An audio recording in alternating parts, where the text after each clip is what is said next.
Welcome back to Sunrise Daily. Now we're focusing on a different matter entirely, which is examining the next level document. We've got Isikwena, who is convener of ACT Now. They worked in conjunction with the party and the committee that brought up the next level document. Thank you for coming on this morning. Thank you for having me. Well, much as lots of people want to know, okay, what is it that the government plans to achieve in the next 4 years? Why should they be re-elected? Well, yes, we see that the document, the 41-page document highlights the successes of the economy, security, the fight against corruption, the three key areas for this government in the change agenda. If you're talking about the economy as it relates to jobs, let's start from there. Break it down for us in terms of the specifics now, how the government wants to ensure the jobs become, because I know if you look at the previous document, they talked about 3 million jobs on a yearly basis, but there are questions about, did they achieve that? So what is the next level about job creation?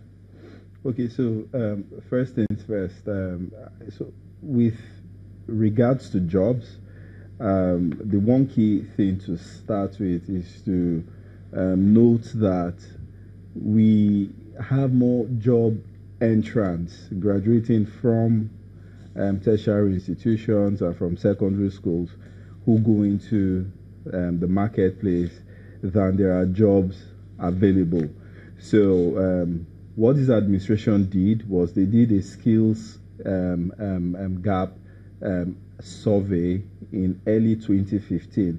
So they found the sectors and the areas of the economy that had gaps, and so Empower ensued from that survey. Now, what Empower did, and when you connect it back to the 2014-2015 manifesto, was that there was going to be an opportunity to create direct jobs, which will be a buffer, for graduates on the one hand, and also serve as a means to address ailing public services. As you know, there are many unmanned classrooms that litter the entire nation. Most states can afford to keep primary school teachers month on month, and they use the NYSC as a means to fill this. So what the Empower did was it filled 500,000 of these. It put 500,000 graduates in primary schools, on farms as agric extension advisors, and also in primary healthcare centers, essentially ensuring that there's public health awareness, that the records in the primary healthcare centers are kept properly. And so that's a direct thing. It's also a skills development initiative, because these guys have a tablet that has over 1 million resources. So they learn from coding to classroom management and stuff like that. So that's on the one hand. Now, but if you put it directly with the promise, which the campaign promise, which was made, yes, much as they're doing all of those, and then they subsequently came up with the Empower programs and all of that. But how do you reconcile that with the figures that came through from the MBS? Because if you promise 3 million jobs a year, you have over 3 million jobs that were lost. How do you reconcile that? And I don't think it's correct to say 3 million jobs were lost. The data doesn't prove that. As I've said, the misconception often is to look at the number of new job entrants and weigh them against the available jobs in the industry. And what you have is more of an employability issue. So you find that most private sector people won't employ fresh graduates unless they undertake a massive training effort on these graduates who are coming out from schools. So that's what the Empower does. And that's a focal point of the next level strategy over the next 4 years. So there are two fundamental plans, and it's to take the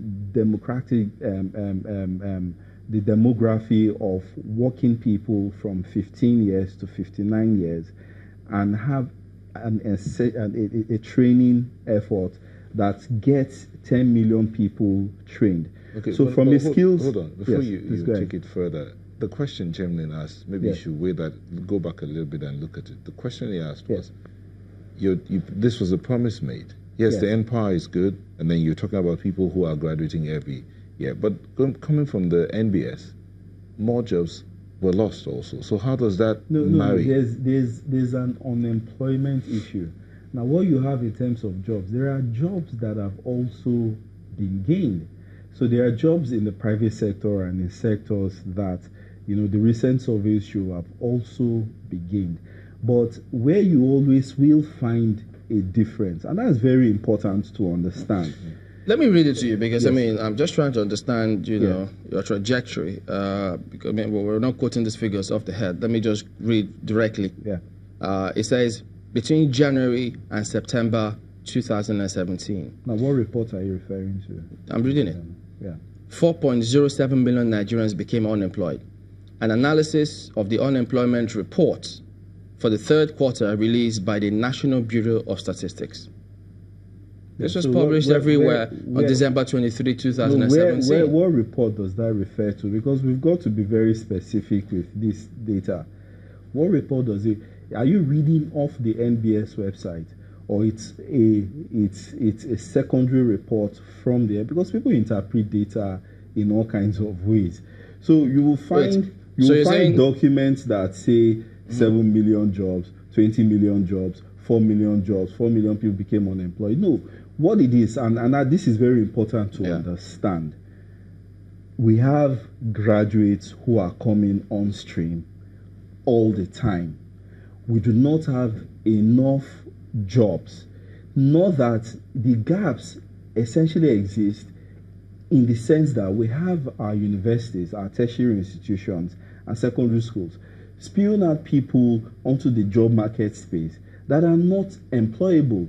So what you will find is that unemployment will continually remain, at a proportion that is concerning.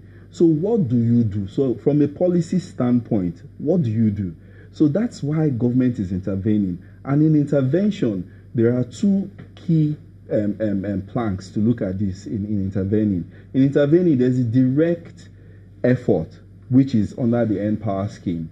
Then there's another effort under the Industrial Training Fund scheme, which is a voucher system that says instead of paying 1% of your payroll as a contribution to the fund as the statute requires, what this policy does is that it turns it around and it incentivizes private sector to invest in training either new entrants to the job space or those people who need to upskill or cross their skills to be more productive. So of this 7.9 which you talked about and this program that you analyzed and looked at, how many people became unemployed? Could you rephrase your question? Because you spoke about there's a certain 7.9 million. Then this report directly from the website speaks about 4 million Nigerians who have lost their jobs in 2017. All of this analysis are there. So I'm trying to understand your trajectory here. Are you saying as a result of those who were not employable and those who directly lost their jobs, who were sacked as a result of the economy? I don't think the data proves that 4 million people lost their jobs. It's patently untrue. 4 million people in 2017. I would like to be proven wrong. It's patently untrue. I can say that categorically. The NBS is lying. Not that NBS is lying, but you haven't quoted directly from the site. It's a secondary report. It's someone reporting what NBS. It is analysis of what NBS has said. And I think the point for us here is to discuss what. So from the primary report, what did you see yourself? What